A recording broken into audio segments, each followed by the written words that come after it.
minutes. Amen. En honneur à la parole du Seigneur. Ce Seigneur qui a été tellement bon pour nous. Alléluia. Matthieu chapitre 5. Matthieu chapitre 5. Et nous allons lire du 1er au 16e verset, le chemin de la bénédiction. Et nous allons voir la 7e station aujourd'hui.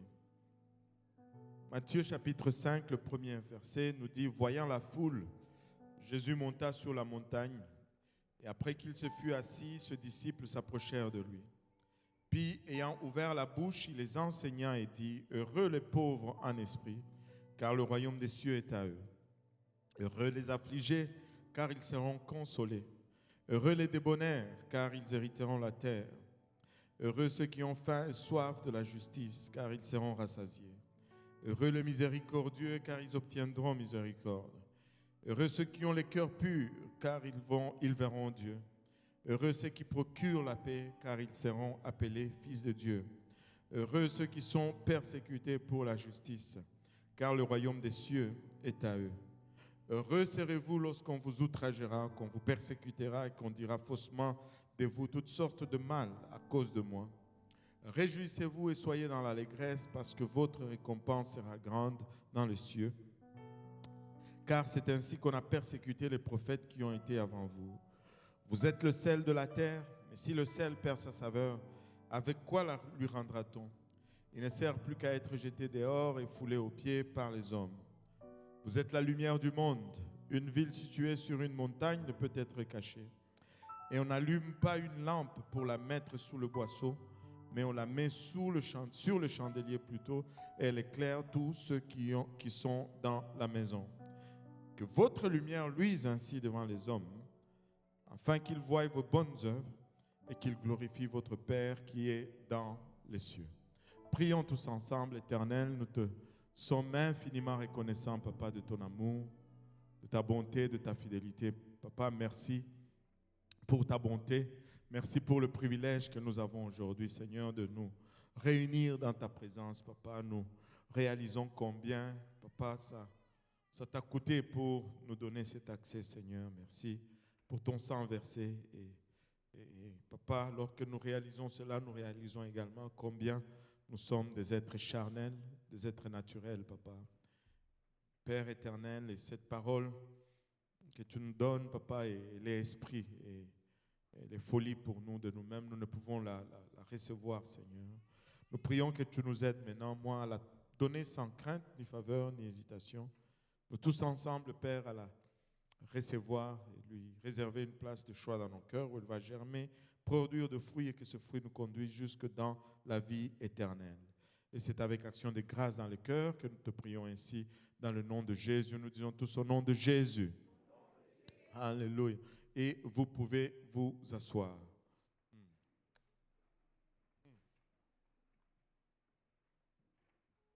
Maintenant, nous allons nous rappeler ce que nous nous sommes rappelés les 6 dernières semaines, que la plupart des gens sur terre souhaitent être bénis. Nous aimons les bénédictions. Amen. Alléluia. Nous aimons tous être bénis. Je dois encore trouver cette personne qui aime être maudit. Mais tous nous voulons être bénis. Nous aspirons aux bénédictions. Nous voulons la bénédiction. Et la bénédiction peut être manifestée sous plusieurs formes, selon où nous sommes dans notre marche, aussi bien spirituelle que financière, que sociale. Une bonne santé, ça peut être considéré comme une bénédiction. Une famille, des amis, nos besoins de nourriture rencontrés, ça peut être vu comme une bénédiction, vu que nous sommes dans un pays d'abondance, une terre d'abondance, où la nourriture n'est pas un problème. Et nous ne regardons plus cela comme une bénédiction. Mais quand on est dans certaines parties du pays, la nourriture est une bénédiction. Et des vêtements, les logements, c'est une bénédiction. Ou même une bonne éducation, avoir accès à l'éducation, c'est une bénédiction. Vous savez, quand j'étais avec Pasteur Pablo dernièrement, quand tu rentres dans son appartement, il y a un plat où il y a toujours des fruits, des mangoustans, des mangues, des avocats. J'ai pris une mangue dans ce plateau-là. Ça, c'est au Congo. Et je suis allé, puis le soir, dans ma chambre, j'ai mangé la mangue. Je vous dis, c'est une bénédiction. Et cette mangue, elle était parfumée. Donc, tu mords dedans, le sourire te vient au visage. Et tu ne veux même pas la manger avec un couteau, tu veux la manger avec tes dents. Les jus coulent ici et tu le remontes dans la bouche et le parfum a rempli la chambre. C'est une bénédiction. Tu sais, nous sommes dans un endroit où il y a beaucoup de nourriture et à cause de cela, ça semble ne plus être une bénédiction. Mais il y a aussi beaucoup de faux trucs et cela semble ne plus être une bénédiction. Mais la nourriture peut être une bénédiction. Et pour d'autres personnes, la bénédiction va évoquer plutôt des idées de richesse. Et bon, si j'ai 1 million, là je suis béni. Et c'est du temps que je n'ai pas 1 million, je ne suis pas encore béni. Et laissez-moi vous dire, il faut savoir être rassasié. Il faut savoir être rassasié. Je me rappelle, je travaillais dans un travail séculier et tu sais, dans notre cubicule, on était plusieurs et notre groupe jouait au loto. Bon, comme moi je suis chrétien, je ne joue pas au loto. Amen. Le chrétien ne joue pas au loto. C'est la loto ou le loto? Je ne sais même plus. C'est le loto? Là ou là, en tout cas, on ne joue pas loto, ok? On ne joue pas loto, hein, parce qu'on est chrétien. Alléluia. Un chrétien travaille et il gagne son pain. Alléluia. On ne joue pas à la loterie. Voilà. Et il jouait, puis cette semaine-là, le gros lot était tellement, ils étaient peut-être à 5 ou à 6, et s'ils avaient gagné, ils allaient se partager 1 million chaque. Et là, celle qui était à côté de moi, elle s'appelait Sandrine, elle dit, bon, même 1 million, ouais, mais je dois quand même continuer à travailler parce que ça ne va pas être assez. Moi, sur ma chaise, là, j'ai sursauté. J'ai sursauté littéralement. Et à cette époque-là, c'était dans les années 80, les années 99, 2000 par là, 2001. Et on travaillait tous pour une compagnie qui nous donnait un salaire moyen qui était autour de 50 000 par année. Et c'était un bon salaire. Enfin, même aujourd'hui, si tu me donnes 50 000, je serais content. C'est 50 000 par année avant taxe. On vivait avec nos familles. Mais là, on te donne 1 million. Ça, c'est comme si on te donnait 50 000 par année pendant 20 ans. C'est 20 ans de salaire à 50 000 par année sans taxe. Et puis, ce n'est pas assez. Je ne sais pas pour vous, mais vous devez refaire vos calculs. Donnez-moi le million, je vais vous montrer. Alléluia. Et des fois, on est à une place où une bénédiction, le travail n'est plus vu comme une bénédiction. Vous savez que le travail, c'est une bénédiction. Alléluia. Et quand je travaille, c'est Dieu qui m'a béni. Des fois, on pense que pour qu'on dise que c'est Dieu qui t'a donné, il faut que le corbeau vienne avec une liasse de billets de 100 $ et qu'il dépose ça. Non, c'est Dieu qui t'a donné le travail. Alors, rends grâce à Dieu pour cela. Ça ne doit pas être juste une grosse maison ou une voiture luxueuse. Donc, les bénédictions peuvent être vues différemment. Mais encore une fois, la plus grande des bénédictions, c'est d'être sauvé. La vie, alléluia, ici-bas n'est que temporaire. La vraie bénédiction, c'est d'avoir la vie éternelle en soi. La vraie bénédiction, c'est que nous arrivons à cette place où notre futur est dans les mains de Dieu. Cette vie ici est temporaire. Pour un petit rien, le cœur qui arrête de battre, tout ce que nous possédons ne signifie plus rien. Et juste un petit nerf qui lâche dans le corps, tu peux avoir des millions, mais ça ne signifie plus rien. Mais tu sais quoi, lorsque un jour la trompette va sonner ou un jour nous allons aller à sa rencontre, en ce jour-là, nous allons être devant deux chemins, ou soit nous allons au ciel et nous restons dans sa présence pour l'éternité, et ça sera la plus grande des bénédictions, ou nous allons plutôt en enfer où nous sommes dans le tourment éternel, et ça sera une des plus grandes malédictions. La plus grande bénédiction de la vie, c'est d'avoir entendu l'évangile de Jésus-Christ, de réaliser que nous sommes des pécheurs perdus, alléluia, et destinés à passer l'éternité en enfer. Mais, alléluia, il est devenu notre espoir. Il a revêtu de la chair, il est venu, il est mort à la croix, il a été enseveli et il est ressuscité. Et si nous appliquons cela à notre vie par le moyen de la repentance, le baptême d'eau au nom de Jésus-Christ et le baptême du Saint-Esprit avec l'évidence du parler en langue, nous avons la vie éternelle. Et nous marchons sur les chemins qui mènent vers l'éternité, et c'est cela la plus grande bénédiction que tu n'auras jamais dans cette vie. Et le Seigneur lui-même qui enseignait sur les bénédictions, fort est de constater que sa perception de bénédiction est complètement différente de ce que nous avons comme perception. Il dit littéralement que si tu es malheureux, tu es béni. Si tu es pauvre, tu es béni. C'est tout le contraire de ce que nous avons comme concept de bénédiction. Et les sermons sur la montagne, et je vous encourage à le relire alors que nous faisons cette étude. C'est le sermon le plus important qui n'ait jamais été prêché. C'est un message que si tu arrives à te saisir de ce message et à le mettre en application, ta vie est complètement bouleversée.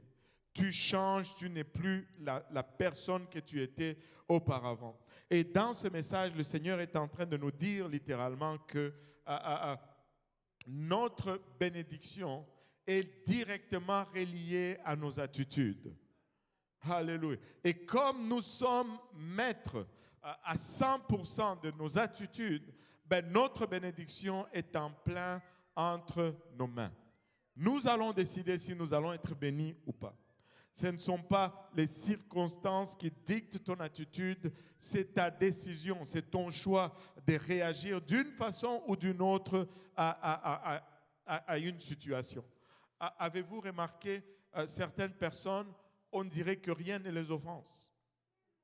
Allô? Rien ne les offense. On peut l'insulter, il va juste faire et il continue sa vie. Rien ne les offense. Mais d'autres personnes, tu les regardes seulement, ils sont offensés. Allô? Et c'est parce qu'on décide si on va avoir telle attitude ou telle autre attitude.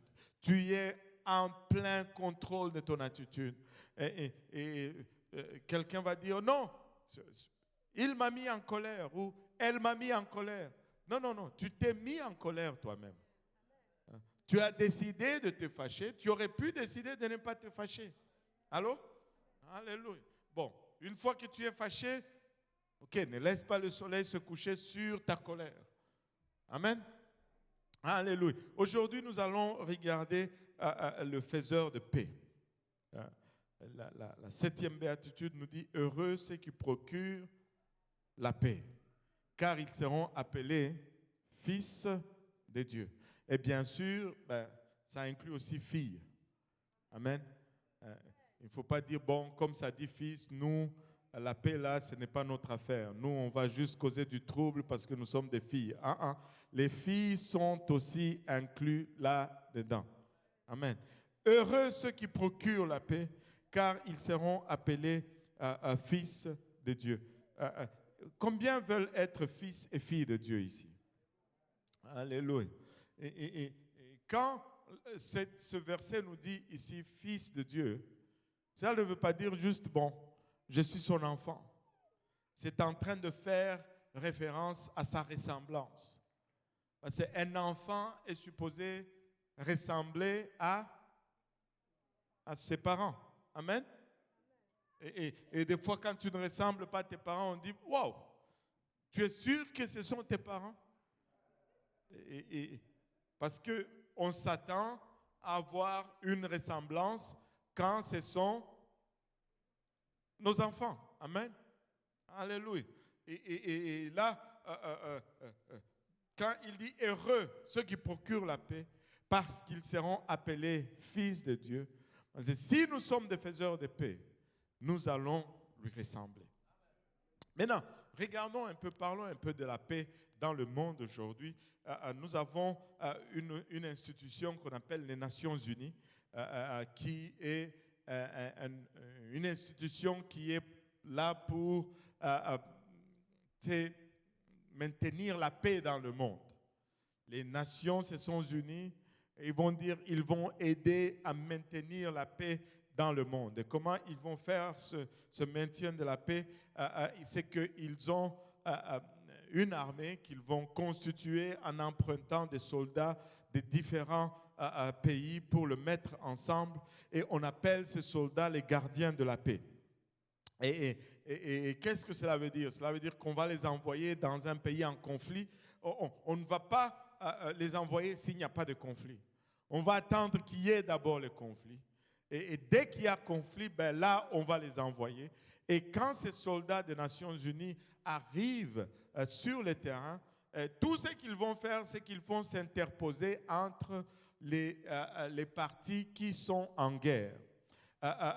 Ils vont être là pour mettre une distance entre les deux fractions qui sont en guerre. Et ils appellent cela maintenir la paix. Maintenir la paix, c'est très différent de rétablir la paix. Les Nations Unies vont essayer de maintenir la paix, mais ils ne vont jamais essayer de rétablir la paix. Mais ce que Jésus est en train de parler, ce n'est pas des mainteneurs de la paix, mais ce sont des faiseurs de paix. Non seulement maintenir la paix, mais produire la paix. Faire la paix. Un artisan de la paix. Quelqu'un qui travaille non pas pour garder deux fractions à distance, mais quelqu'un qui travaille pour ramener deux fractions ensemble afin qu'il y ait la paix entre eux. Amen. Et cela, c'est vraiment un ministère. Un artisan de la paix, c'est tout un ministère. Maintenant, pourquoi est-ce que on a besoin des artisans de la paix? Pourquoi est-ce qu'on a besoin de générer la paix, de produire la paix, de rétablir la paix? Tout simplement, peut-être parce que il y a des fauteurs de troubles. Il y a des gens qui vont créer le trouble. Au lieu de créer la paix, ils vont créer des problèmes. Et laissez-moi de vous suggérer ceci. Il est plus facile d'être un fauteur de troubles que d'être un faiseur de paix. Parce que faire le trouble, cela ne demande pas beaucoup d'efforts, cela ne demande pas beaucoup de cerveau, c'est très facile. Regardons déjà le premier fauteur de trouble, le plus grand fauteur de trouble de tous les temps. Nous l'avons tous dans nos bouches.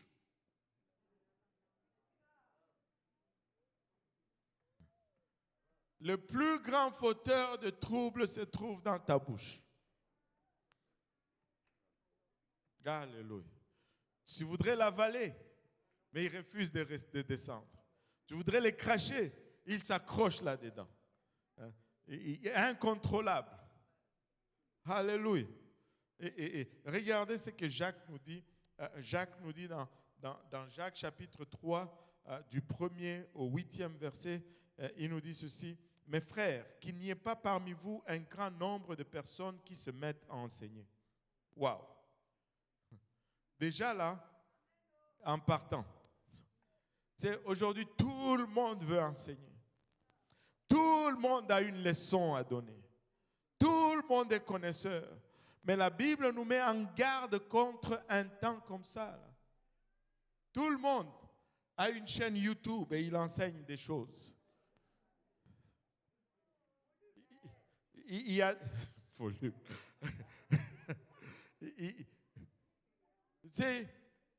Voilà ce qu'une femme va faire pour plaire à son mari.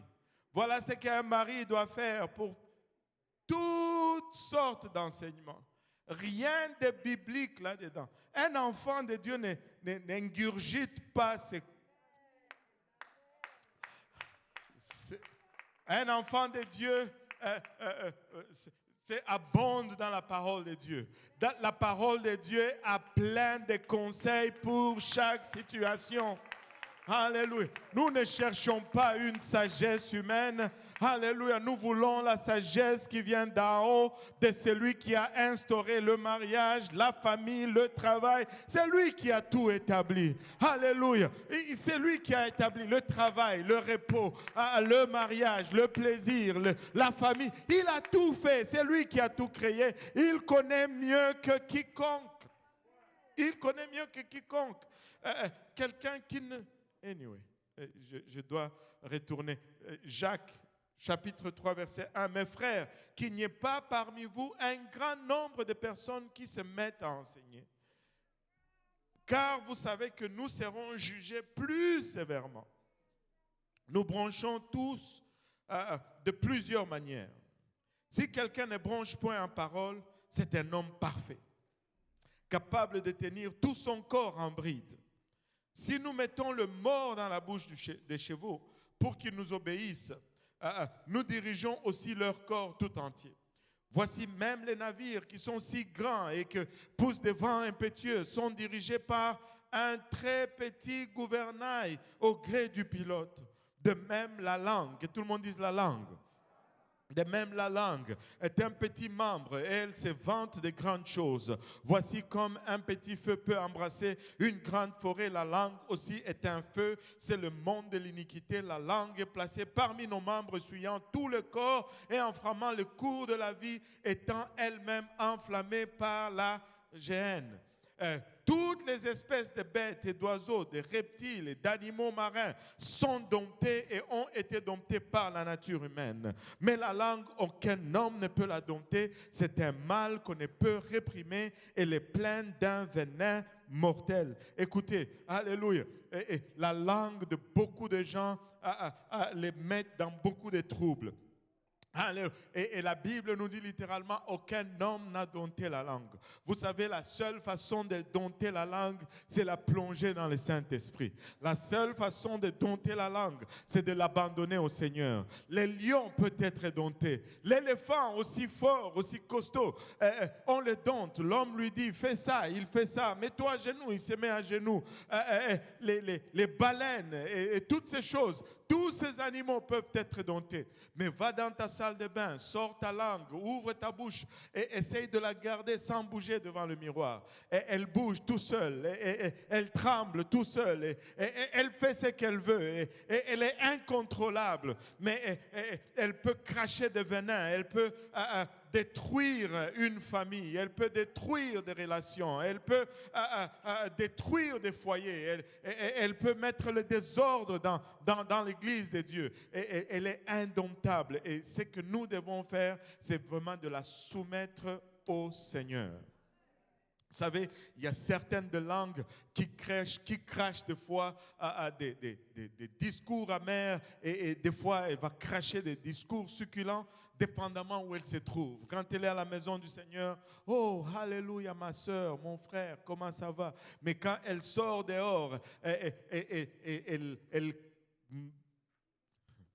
Elle empoisonne littéralement le frère et la sœur qu'elle a appelés frères et sœurs hier. Et elle prend ceux d'ici, elle la porte à gauche, elle prend ceux à gauche, elle la porte à droite. Les choses qu'elle entend de devant, elle ramène. Non, non, non, non, non, non, non. Nous ne pouvons pas être comme ça. Nous devons soumettre notre langue au Seigneur. Alléluia. Alléluia. Qu'elle puisse être constante, qu'elle aille dans une seule direction. Tu ne peux pas maudire et bénir avec la même langue. Alléluia. Aide-nous, Seigneur. Et quand elle s'enflamme, elle crée des querelles. Et tu vois des querelles à gauche et à droite. Regardons Psaume 31, 20, 21. Psaume 31, 20 nous dit, « Oh, combien est grande ta bonté, que tu tiennes en réserve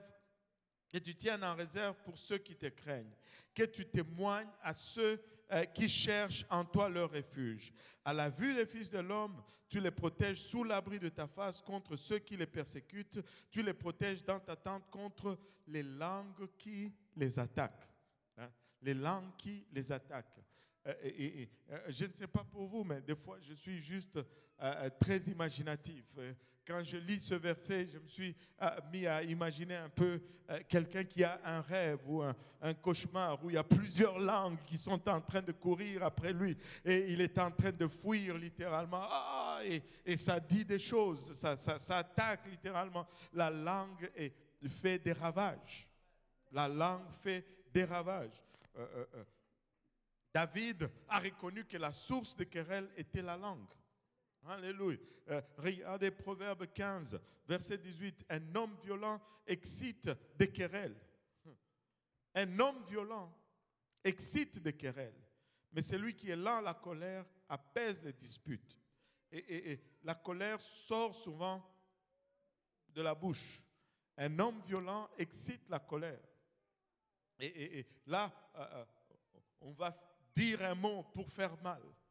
On va dire un mot pour blesser. Et on va chercher. Il y en a qui sont maîtres dans l'art de chercher des mots blessants. Nous avons besoin d'un renouvellement de nos pensées.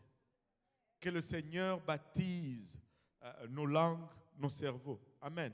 Vous savez, un homme violent excite des querelles. Nous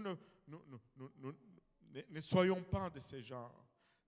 La colère va sortir de la bouche et la bouche va parler de l'abondance du cœur. Proverbe 15 nous dit au premier verset, une réponse douce calme la fureur, mais une parole dure excite la colère. Tu sais, et toujours, je voulais dire souvent, mais je dirais plutôt toujours, c'est un choix.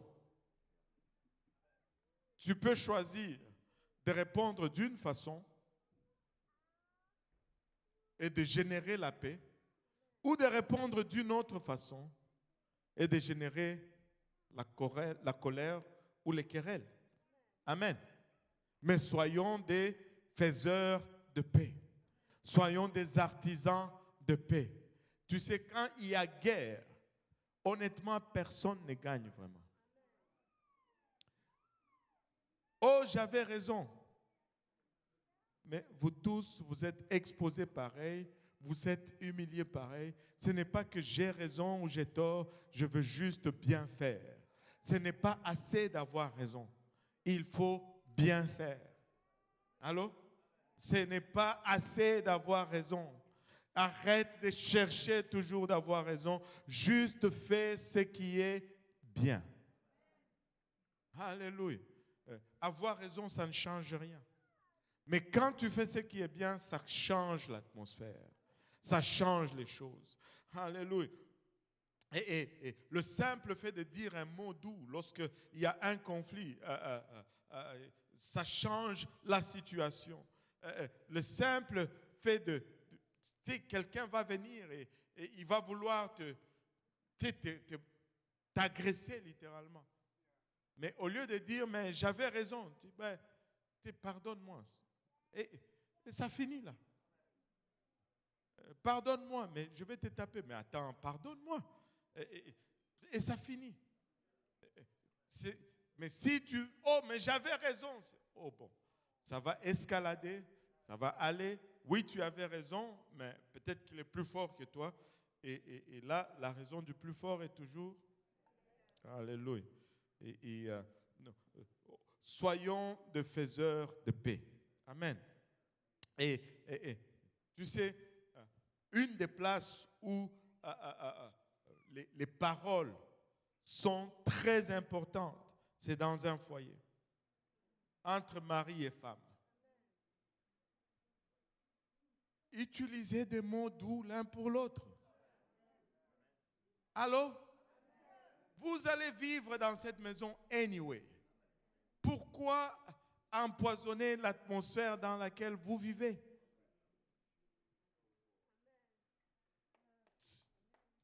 Il n'y a aucun gain. Tu ne gagnes pas, tu as raison. Tu peux perdre en ayant raison. Alléluia. Juste fais le bien. Sois un gentleman, sois une gentle lady. Utilise des bonnes paroles. Désolé, je suis désolé. Hein? Et pas comme, bon, je suis désolé, ok? Ça, ce n'est pas désolé. Tu es vraiment désolé? Wow! Alléluia. Juste, montre l'amour. Vous savez, on répond toujours à ce qu'on est présenté. Si quelqu'un te sourit, tu souris en retour. Mais si quelqu'un te fait... Toi aussi, tu veux dire, hey, c'est quoi ton problème? Parce qu'on réagit à ce qui nous est présenté. Si tu souris, tu vas me dire que toi, tu souriais et puis lui, il est passé là. Non, il y a quelque chose qui ne marche pas là. Et très souvent, soyons des faiseurs de paix. Amen. Soyons des faiseurs de paix. Alléluia. Alléluia. Les commérages. Oh, maman nangai. Les commérages. Bon, Proverbe 16, 28. Ça, c'est pas moi, c'est la Bible. Proverbe 16, 28 nous dit ceci. L'homme pervers excite des querelles et les rapporteurs divisent les amis. Et ces rapporteurs ici, ce n'est pas le truc qu'on utilisait à l'école là. Ce n'est pas le truc qu'on utilisait à l'école pour mesurer les angles. Non, c'est ceux qui prennent ici, ils rapportent là. Ils prennent là, ils amènent là. Là, avant de les inviter chez toi, tu commences même à te demander, je les invite ou pas. Parce que chez moi, ce n'est pas parfait. Chez moi aussi, il y a des problèmes. Je suis humain comme vous.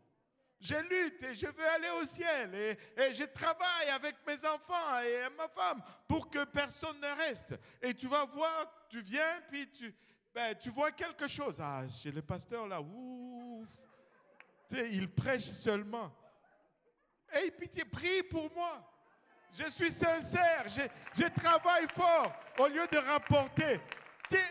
Rapporte en haut. Rapporte en haut. Oh, le frère tel. Non, le frère tel, il a besoin de prière. Prie pour lui. La sœur, intercède pour eux. S'il y a quelque part où rapporter en haut. Ne va pas prendre à gauche, rapporter à droite, prendre à droite. Ça ne va pas nous servir. Ça ne va pas nous servir. Alléluia. Les rapporteurs divisent les amis. Oh, il a dit ça. Vous savez, ça, ce n'est pas ma personnalité. Mais il y a des gens qui ont cette personnalité. Comme l'ancien président du Congo. Il était comme ça. Si quelqu'un lui dit quelque chose, oh, président, tel t'a insulté. Il va voir la personne, il dit, tel m'a dit que tu m'as insulté. Il ne va pas dire, oh non, quelqu'un m'a dit. Il n'était pas diplomatique. Lui, il était droit. Tu sais, je me rappelle un peu d'un autre frère dont mon frère me racontait l'histoire. C'était un frère à Zambie.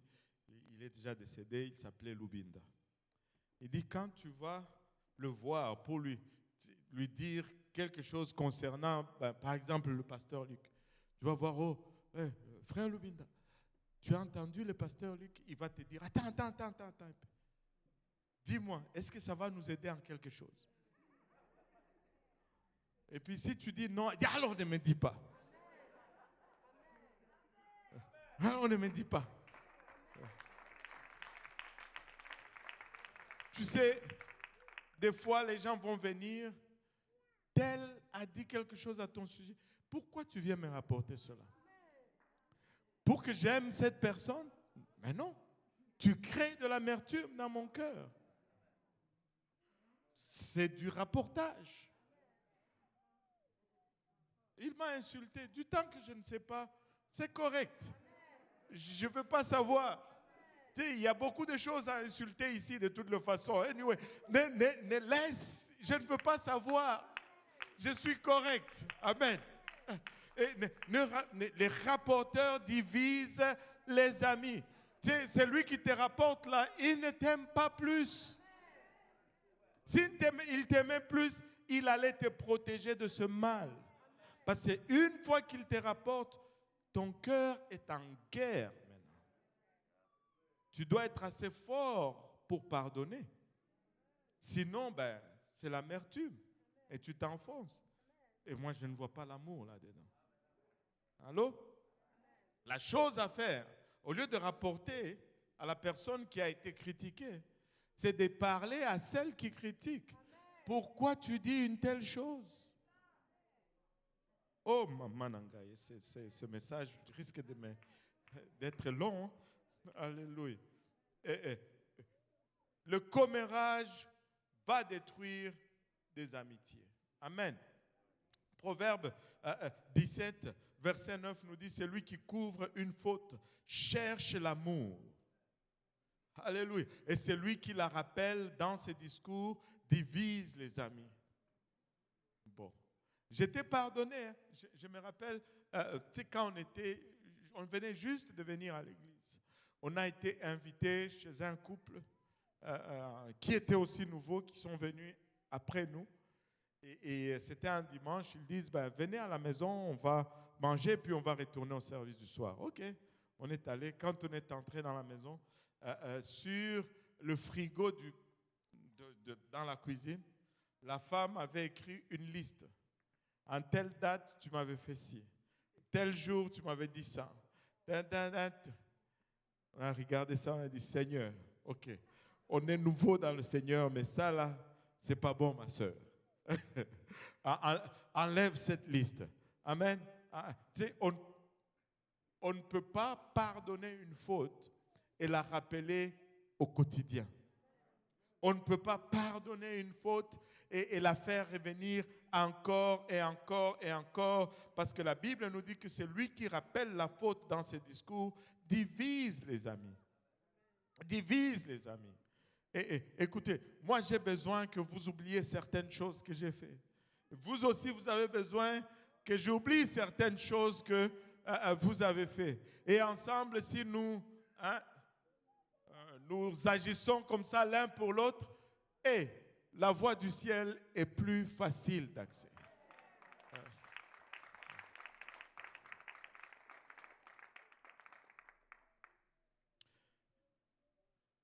C'est des fois, si tu découvres quelque chose sur quelqu'un, mieux vaut ne pas la répandre. Alléluia. La prochaine fois que quelqu'un vient de parler de quelqu'un, dis-lui, attends, je vais l'appeler. Comme ça, on va... Amen. Alléluia. Proverbe 20, verset 3 nous dit, c'est une gloire pour l'homme de s'abstenir de querelles. Waouh! C'est comme une victoire. Si tu as évité le querelle, tu as gagné. C'est une gloire. J'ai évité le querelle. J'ai gagné. J'ai gardé ma bouche fermée. Tu sais, des fois, tu es face à une situation, tu veux tellement parler parce que ça va tellement t'avantager. Mais tu serres littéralement tes dents. Et tu rentres à la maison sans parler. Tu te sens bien après. Tu dis, waouh, j'ai réussi. C'est comme un soulagement. Ouf. Quand la personne part finalement, ouf, elle est partie, je m'en suis sorti. Je ne sais pas si je suis le seul qui vit ces choses comme ça, mais écoute, c'est une lutte avec cette nature. Alléluia. Et quand tu gardes, tu t'abstiens de querelle, c'est comme une gloire. Mais tout insensé se livre à l'emportement. Un insensé, c'est quelqu'un qui n'a pas de raison. Il va s'emporter pour toute chose. Écoutez, toute chose ne valent, bon, peu importe, ne vaut pas la peine qu'on se fâche pour. Allô? Tu sais, il y a certaines choses, il faut juste laisser. Tu sais, j'ai un oncle qui se fâche facilement pour beaucoup de choses. Tu sais, toute chose, il va se fâcher. Et tu sais quoi? Dans la famille, la plupart des gens l'évitent. Allô? Ben, si tu as un problème, ce n'est pas lui que tu vas aller voir. Mais j'ai un autre oncle qui, lui, le plus, pour qu'il se fâche, c'est rare. Et autour de lui, tout le monde afflue. Tout le monde afflue. Et nous devons nous garder de querelles et de colère. Et l'autre chose, c'est quoi? Hein? Si cela ne te regarde pas, cela ne te regarde pas. Si tu ne peux pas gérer la vie de tout le monde. Oh Seigneur Jésus. Si ça ne te regarde pas, ça ne te regarde pas. Telle sœur a acheté telle voiture. Oh, elle n'a même pas un bon travail. Comment elle va faire pour nourrir ses enfants? C'est quoi ton problème? Ça ne te regarde pas. Oh, tel frère, si ça ne te regarde pas, ça ne te regarde pas. Allô? Si ce n'est pas ton problème, laisse. Ce n'est pas ton problème. Tu vas créer des querelles. Et tu ne vas... Tu sais, c'est facile d'être un fauteur de troubles. Avez-vous remarqué que toutes ces choses-là, ça prend plutôt des efforts pour ne pas les faire. Mais les faire là, tout seul. Alléluia. Alléluia. Et regardez, Proverbe 26, verset 20 nous dit, faute de bois, le feu s'éteint. Tu sais, des fois, les gens veulent toujours répondre, arrête de mettre le bois, tu ajoutes encore le bois. C'est dès que tu répliques là, ben, il faut s'attendre que l'autre côté, ça va venir. Tu sais, dans la plupart des accusations, des conflits, des faussetés, le Seigneur m'a toujours dit une chose, garde silence. Et quand tu gardes silence là, ben, occupe-toi de ce que tu as fait. Si ce que tu as fait n'est pas bon, ben, là, il y a un problème. Mais garde silence. Garde silence. Alléluia. Garde silence. Faute de bois, le feu s'éteint. Et quand il n'y a point de rapporteur, la querelle s'apaise. Alléluia. Donc, on peut, chez toi là, que ça soit la place où les rumeurs viennent mourir. Que les gens soient fatigués, disent, ah non, lui, je ne veux même pas lui dire parce qu'il n'est pas intéressé. Amen. Mais avez-vous, Seigneur Jésus, aide-moi. Avez-vous remarqué qu'il y a toujours, c'est toujours les mêmes à qui on rapporte les problèmes? Allô? Je vais vous dire ceci. Si on te rapporte toujours à toi, peut-être que tu es un catalyseur pour cela. Allô? Peut-être que Tu sais, si tu viens rapporter chez quelqu'un et on te corrige, tu ne vas pas venir rapporter demain. Allô?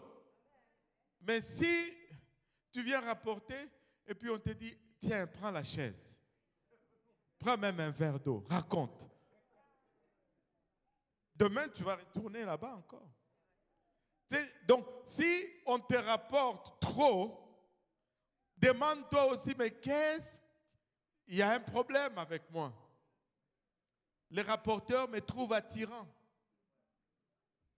Je ne veux pas que le rapporteur me trouve attirant. Qu'ils aillent rapporter ailleurs, pas chez moi. Alléluia. Je veux éviter le querelle. Quand il n'y a point de rapporteur, la querelle s'apaise. Regardez Proverbe 28, verset 25. L'orgueilleux excite les querelles, mais celui qui se confie en l'Éternel est rassasié. C'est-à-dire, tu as déjà vu quelqu'un qui est rassasié? Il est calme.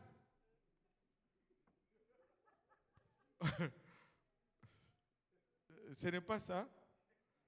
Après que tu aies bien mangé, qu'est-ce que tu veux? Juste dormir. Tu sais, tu ne dis plus rien. Tu es rassasié. Tu sais, apprenons à être rassasiés. Alléluia. C'est facile d'être un fauteur de troubles, mais il faut des efforts. Et ça prend Dieu pour être un artisan de la paix. Ça prend des efforts et ça prend Dieu pour être un artisan de la paix. Regardons rapidement une histoire ici. C'est l'histoire de David, de Nabal et d'Abigail dans la parole de Dieu dans le livre de 1 Samuel. Et on va le lire rapidement, 1 Samuel, verset 25. À partir du premier verset, la Bible nous dit: Samuel mourut, tout Israël s'étant assemblé le pleura et l'on l'enterra dans sa demeure à Rama. Ce fut alors que David se leva et descendit au désert de Paran. Il y avait à Maon un homme fort riche, possédant des biens à Carmel. Il avait 3000 brebis, waouh, et 1000 chèvres. Et il se trouvait à Carmel pour la tonte de ses brebis. Le nom de cet homme était Nabal et sa femme s'appelait Abigail. C'était une femme de bon sens et belle de figure. Mais l'homme était dur et méchant dans ses actions. Il descendait de Caleb. David apprit au désert que Nabal tondait ses brebis. Il envoya vers lui 10 jeunes gens auxquels il dit: montez à Carmel et allez auprès de Nabal. Vous le saluerez en mon nom et vous lui parlerez ainsi: pour la vie sois en paix et que la paix soit avec ta maison et tout ce qui t'appartient. Et maintenant, j'ai appris que tu as les tondeurs. Or, tes bergers ont été avec nous. Nous ne leur avons fait aucun outrage et rien ne leur a été enlevé pendant tout le temps qu'ils ont été à Carmel. Et là, David, vous savez, David était en fuite ici. David était dans un temps difficile où il fouillait la main de Saül. Saül voulait les tuer et il s'est sauvé. Et il vivait de caverne à caverne, de grotte à grotte pour échapper à Saül. Mais pendant qu'il vivait comme ça, il servait aussi de protection pour certains bergers. Il aidait les bergers autour de lui. Il aurait pu devenir un mercenaire. Vous savez, chez nous, les soldats peuvent faire cela très facilement. Ils vont venir, ils vont prendre ce qu'ils veulent, vous ne pouvez rien lui faire. Mais David, plutôt, utilisait le service. Et là, il sollicite Nabal, à qui il a rendu service, à qui il a protégé ses troupeaux. Il dit: regarde, tes bergers ont joui de ma protection. Et pendant que je les ai protégés, ils n'ont rien perdu. Tout a été gardé intact. Demande-les à tes serviteurs. David dit: demande-les à tes serviteurs au verset 8. Ils te le diront. Que ces jeunes gens trouvent donc grâce à tes yeux, puisque nous venons dans un jour de joie. Donne donc, je t'ai pris, à tes serviteurs et à ton fils David ce qui se trouve sous ta main. Lorsque les gens de David furent arrivés, ils répétèrent à Nabal toutes ces paroles au nom de David, puis ils se turent. Alléluia. Nabal répondit aux serviteurs de David: qui est David? Et qui est le fils d'Isaïe? Il y a aujourd'hui beaucoup de serviteurs qui s'échappent d'auprès de leur maître. Et je prendrai mon pain, mon nom et mon bétail que j'ai tué pour mes tondeurs et je le donnerai à des gens qui sont je ne sais d'où. Les gens de David rebroussèrent chemin, ils s'en retournèrent et redirent à leur arrivée toutes ces paroles à David. Et Nabal a montré de la méchanceté vis-à-vis de David. Il a été à la limite insolent par rapport à David. Et ces mots durs ont suscité la colère de David. Quand David a entendu cela, il était très fâché. La Bible dit au verset 12, alors David dit à ces gens que chacun de vous saigne son épée. C'était plus le temps de parler, c'était la guerre. Et ils saignirent chacun leur épée. David aussi saignit son épée et environ 400 hommes montèrent à sa suite. Il en resta 200 près de bagages. Un des serviteurs de Nabal vint dire à Abigail, femme de Nabal, voici David a envoyé du désert des messagers pour saluer notre maître qui les a rudoyés. Et pourtant ces gens ont été très bons pour nous. Ils ne nous ont fait aucun outrage et rien ne nous a été enlevé tout le temps que nous avons été avec eux lorsque nous étions dans le champ. Ils nous ont nuit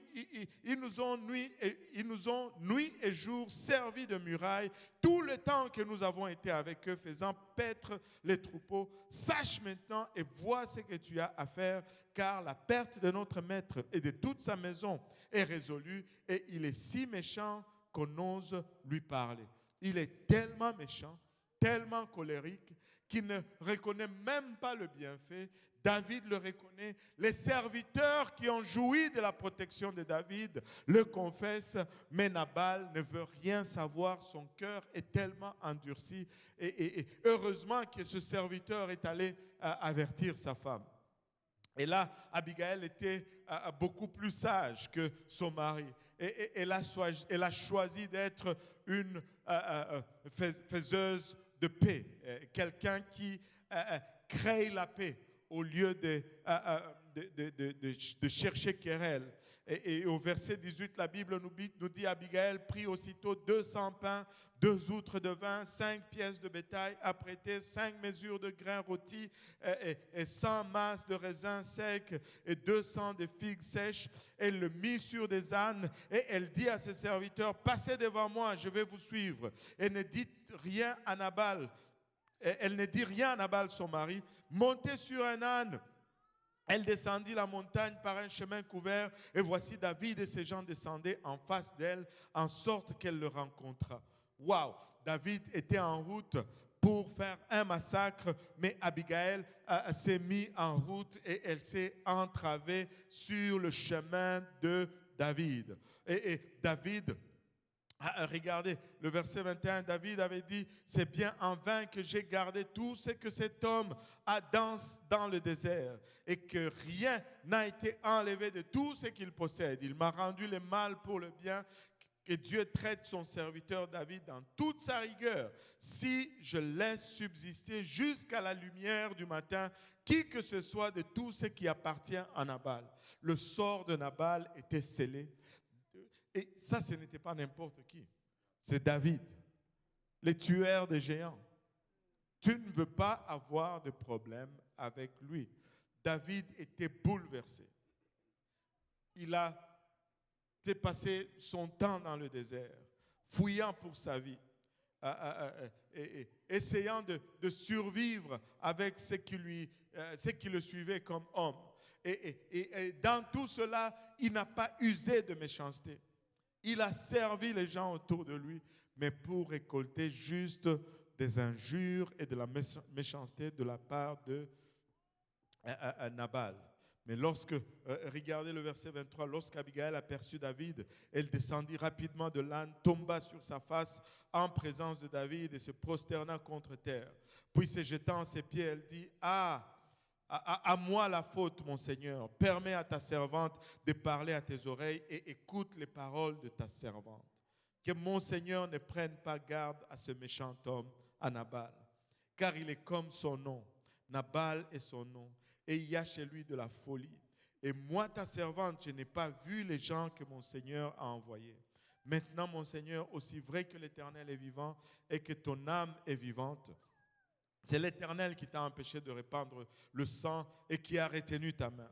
Que tes ennemis, que ceux qui veulent du mal à mon Seigneur soient comme Nabal.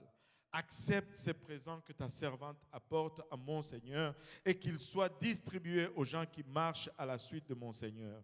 Pardonne, je t'ai pris, la faute de ta servante, car l'Éternel fera à mon Seigneur une maison stable. Pardonne, car mon Seigneur soutient les guerres de l'Éternel et la méchanceté ne se trouvera jamais en toi. S'il s'élève quelqu'un qui te poursuive et qui t'en veuille à ta vie, l'âme de mon Seigneur sera liée dans le faisceau des vivants auprès de l'Éternel, ton Dieu, et il lancera du creux de la fronde l'âme de tes ennemis. Écoute, Abigail n'avait rien fait de mal, mais elle dit c'est ma faute.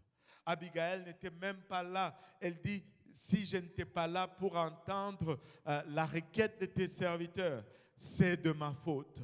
Alléluia. Pour la paix, elle a pris la faute sur elle. Pour la paix, elle n'a pas dit, j'ai raison, je n'étais pas là. Non, non, non. Elle a cherché la paix plus que toute autre chose. Elle a cherché la paix plus que la raison.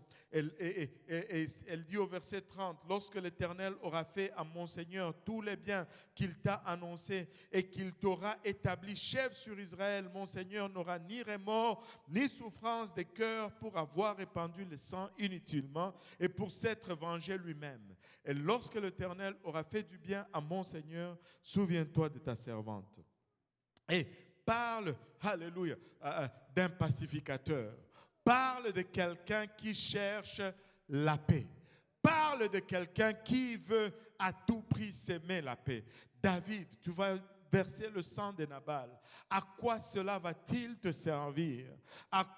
Qu'est-ce que ça va donner? Et des fois, dans un excès de colère, on ne voit pas les conséquences plus loin que la minute qui va suivre. Et des fois, tu vas te venger, mais après, il y a un vide parce que ce n'est pas ça qui soulage le cœur. Laissez-moi vous dire ceci. Le pardon soulage mieux le cœur que la vengeance. La paix soulage mieux le cœur, alléluia, que la rétribution. Et David a exercé la gratitude. David dit à Abigail au verset 32, « Béni soit l'Éternel, le Dieu d'Israël, qui t'a envoyé aujourd'hui à ma rencontre. Béni soit ton bon sens et béni sois-tu, toi qui m'as empêché en ce jour de répandre le sang et qui as retenu ma main. Mais l'Éternel, le Dieu d'Israël, qui m'a empêché de te faire du mal, est vivant. Si tu ne t'étais hâté de venir au-devant de moi, il ne serait resté qui que ce soit à Nabal d'ici à la lumière du matin. » Et David prit la main d'Abigail, ce qu'elle lui avait apporté, et lui dit, « Monte en paix dans ta maison. Vois, j'ai écouté ta voix et je t'ai favorablement accueilli. » Quel faiseur de paix! Quel faiseur de paix! Pouvons-nous être des gens qui suscitent la paix au lieu de susciter les querelles? Hey, alléluia. Tu peux me dire, ça c'est l'Ancien Testament. Regardez ce que Jésus nous enseigne dans le Nouveau Testament. D'abord, le passage que nous avons lu, Jésus a dit que nous sommes bénis lorsque nous sommes un artisan de la paix. Nous avons une bénédiction. Il dit, heureux ou bénis sont ceux qui procurent la paix, car ils seront appelés fils de Dieu. Et pourquoi ils seront appelés fils de Dieu? Parce qu'ils vont ressembler à leur Père, qui est le prince de la paix. Ils sont les enfants de Dieu. Notre Dieu est un pacificateur. Notre Dieu est un Dieu de paix. On l'appelle prince de paix. Regardez ce passage. Galates 5, 22 et 23. On va le lire à l'envers. Le Galates 5, 22. Remarquez ceci, ça dit, mais le fruit, singulier. Avez-vous remarqué cela? Ça dit, mais le fruit de l'esprit, c'est l'amour, la paix, plutôt j'ai sauté la joie, l'amour, la joie, la paix, la patience, la bonté, la bénignité, la fidélité, la douceur, la tempérance. La loi n'est pas contre ces choses. Il dit le fruit de l'esprit. Un seul fruit de l'esprit. Si tu as le Saint-Esprit, tu dois développer le fruit de l'esprit. Et quand tu as le fruit de l'esprit, parce que c'est un seul fruit, tu dois avoir tout ce qui est listé ici. Tu ne peux pas dire, moi j'ai l'amour, mais je n'ai pas la paix. J'ai la patience, mais je n'ai pas la bénignité. Non, non, non. C'est un seul fruit. Ou tu l'as, ou tu ne l'as pas. Amen. Alléluia. Et si nous avons reçu le Saint-Esprit, produisons donc le fruit de l'Esprit. Produisons donc le fruit de l'Esprit et non le fruit de la chair ou les œuvres de la chair. Versets 19 à 21 nous donne les œuvres de la chair. Les œuvres de la chair sont manifestes. Ce sont l'impudicité, l'impureté, la dissolution, l'idolâtrie, la magie, les inimitiés, les querelles, les jalousies, les animosités, les disputes, les divisions, les sectes, l'envie, l'ivrognerie, les excès de table et les choses semblables. Avez-vous remarqué qu'avec le diable, il y a toujours plus? La liste est longue. Je vous dis d'avance, comme je l'ai dit déjà, que ceux qui commettent de telles choses n'hériteront point le royaume de Dieu. Heureux ceux qui procurent la paix, car ils seront appelés, alléluia, fils de Dieu. Quand les gens vous regardent et ils voient comment vous vivez, qu'est-ce qu'ils sont en train de voir? Sont-ils en train de voir un pacificateur ou un faiseur de troubles? Si on se levait tous ensemble,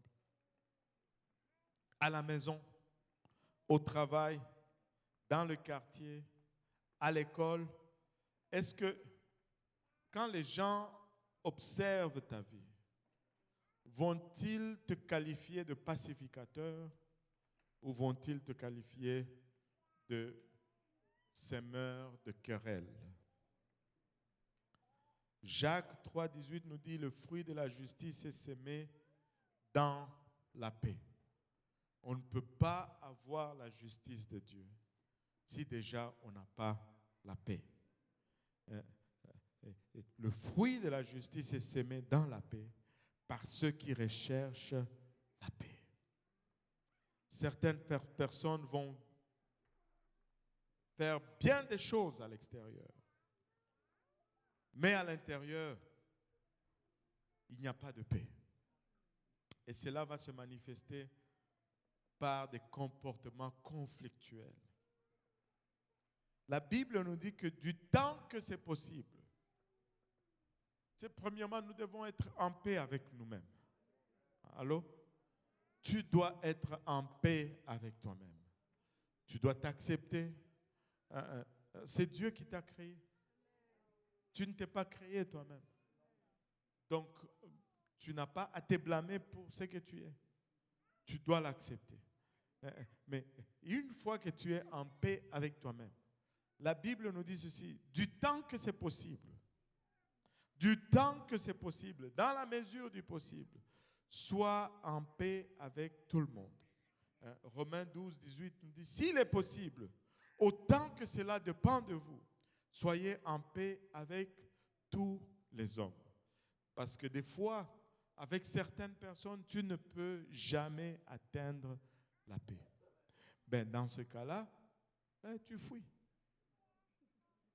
Tu fuis. Tu les laisses tranquilles. Tu fuis. Amen. Jésus a enseigné encore à nouveau dans Marc 9, versets 50 à 51, le sel est une bonne chose. Nous avons parlé que nous sommes le sel de la terre. Amen. Mais si le sel devient sans saveur, avec quoi l'assaisonnerez-vous? Il dit, ayez du sel en vous-même et soyez en paix les uns avec les autres. Nous devons vivre en paix. Nous devons être un lieu de paix. Que ceux qui viennent du monde, là où il y a plein de troubles, là où il y a plein d'oppression, mais qu'ils trouvent un endroit de refuge dans la maison du Seigneur. Que ce soit un lieu où ils viennent se retirer, où ils trouvent un peu de répit. Alléluia. N'amenons pas le querelle ici. Regardons les instructions de Paul. Je conclus avec ceci. Les instructions de Paul. Il nous dit dans 1 Thessaloniciens 5, 11 à 13, il nous dit ceci: c'est pourquoi exhortez-vous réciproquement. C'est exhorter quelqu'un, c'est-à-dire le lever. Amen. Ne pas le rabaisser. Allô? Exhortez-vous réciproquement. Et édifiez-vous les uns les autres. Édifier quelqu'un, c'est-à-dire le rendre fort et ne pas les détruire. Allô? Donc, élevez et renforcez-vous les uns les autres. Comme en réalité, vous le faites. Et j'espère que nous le faisons. Allô? Et si nous ne le faisons pas, nous allons commencer aujourd'hui. Allô? Nous allons avoir des paroles édifiantes les uns pour les autres. Nous allons être des encourageurs et non des décourageurs. Nous allons être des édificateurs et non des destructeurs. Nous allons être des agents de la paix. Nous allons procurer la paix et non des querelles. Amen. Alléluia. Nous vous prions, frères, d'avoir de la considération, ça c'est le verset 12, d'avoir de la considération pour ceux qui travaillent parmi vous, qui vous dirigent dans le Seigneur et qui vous exhortent. Oh, ça parle un peu de nous. Amen. Ayez pour eux beaucoup d'affection. Aimez-nous, s'il vous plaît. C'est ce que Paul dit. Ayez un peu d'affection. Non, pas un peu, beaucoup.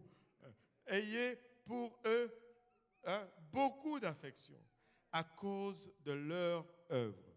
Soyez en paix entre vous. Soyons en paix entre nous. C'est facile d'être un fauteur de troubles, mais c'est une bénédiction spirituelle que de devenir un artisan de la paix. Alléluia.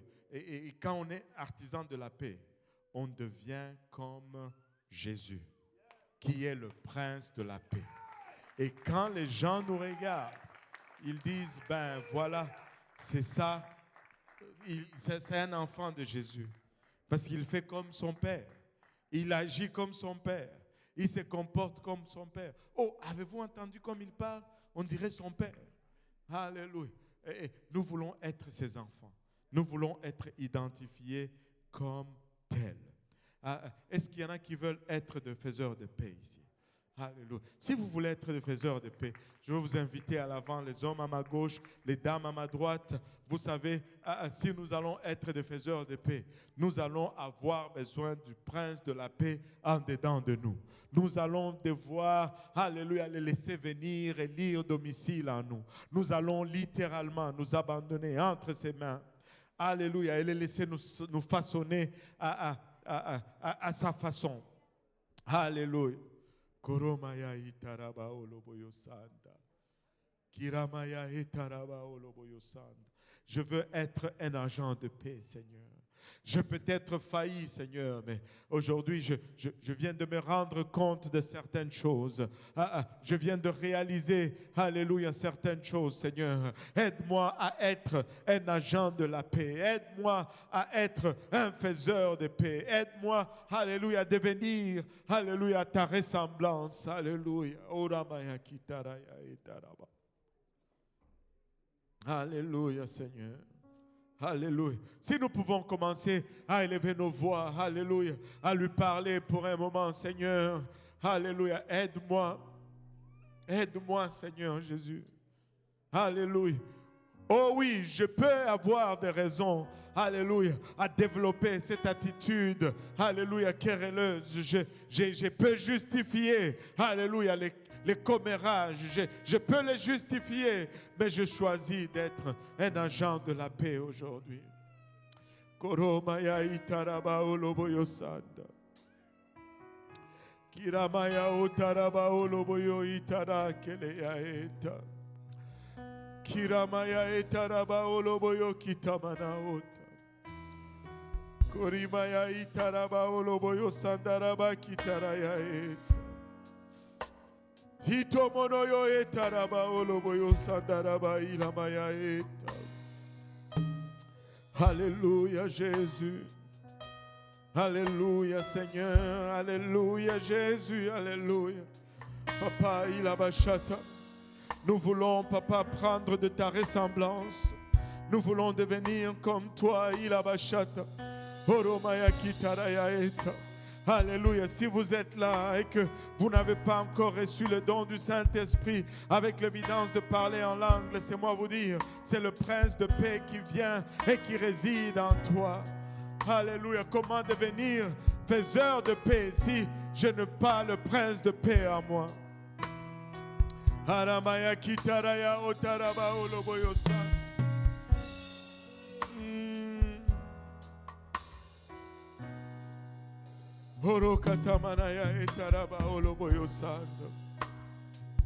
Alléluia Seigneur, Alléluia Jésus.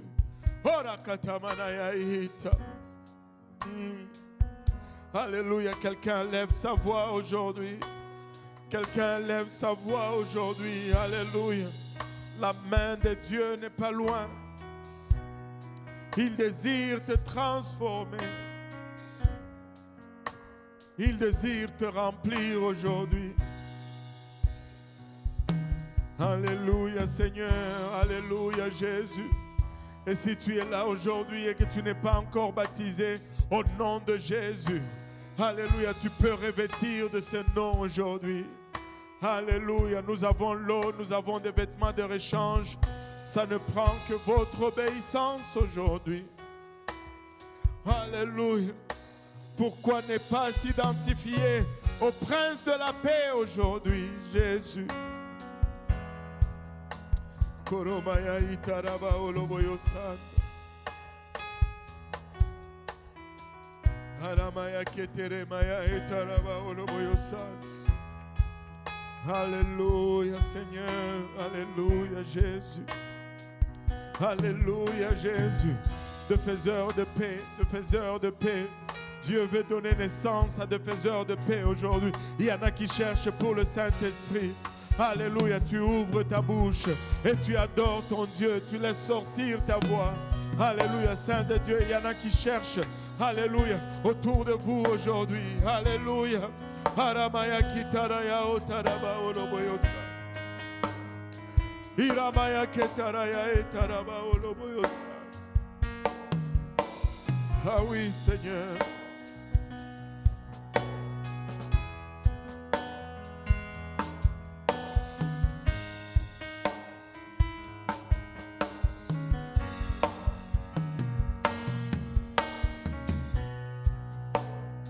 Alléluia. Alléluia Jésus. Alléluia Seigneur. Alléluia. Alléluia. C'est réel, c'est authentique. Alléluia. Alléluia Seigneur. Alléluia Jésus.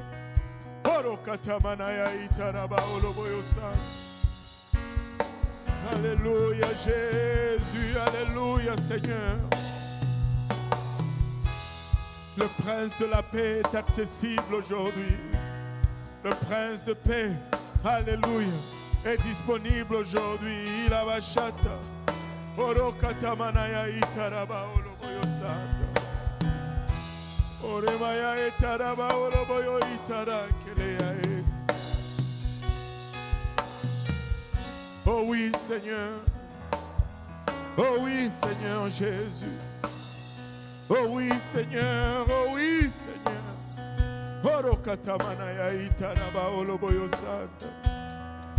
Alléluia Jésus. Alléluia. Voulez-vous prier avec la personne à côté de vous juste pour un moment? Alléluia. Alléluia. Juste prier avec la personne à côté de vous. Alléluia. Permets à Dieu de t'utiliser comme un canal aujourd'hui.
Seigneur. Oh oui, Seigneur Jésus. Oui, c'est ça. Laisse-le te remplir aujourd'hui. Laisse-le te remplir aujourd'hui.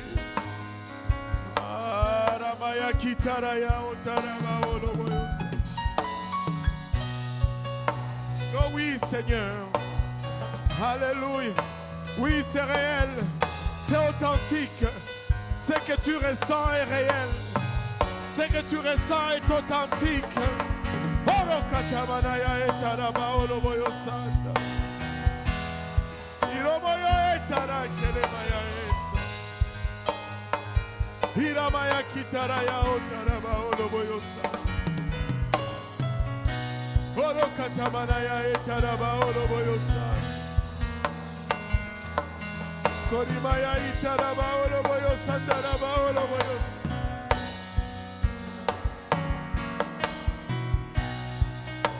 Alléluia.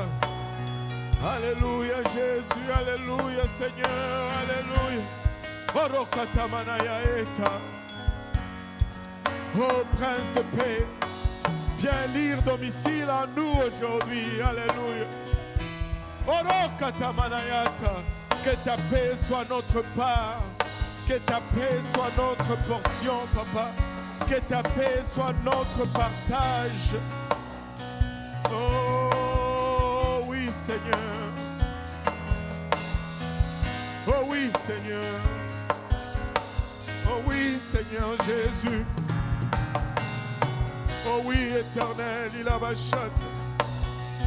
Harimaya ketaraya itaraba oloboyosa. Kiramaya itaraba oloboyo itarakelea. Oromaya ketereya itaraba oloboyosa. Oromaya itaraba oloboyosa. Oh Jésus, oh Jésus, alléluia Seigneur. Alléluia Jésus, alléluia Papa.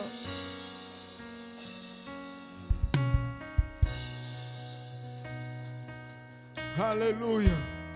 Heureux ceux qui procurent la paix, car ils seront appelés fils de Dieu. Seront appelés fils et filles de Dieu. Haramaya kitaraya ota. Haramaya kitaraya ota. Alléluia Jésus. Alléluia Seigneur. Alléluia Jésus. Alléluia Seigneur. Alléluia. Voulez-vous juste encore une fois battre vos mains pour le Seigneur Jésus?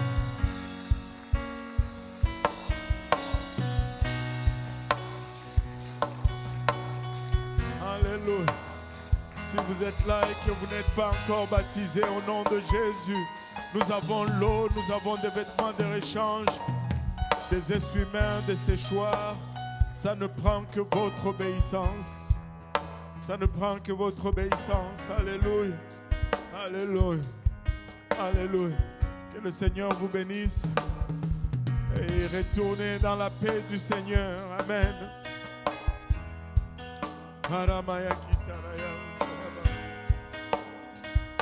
Soyons des faiseurs de paix. Amen.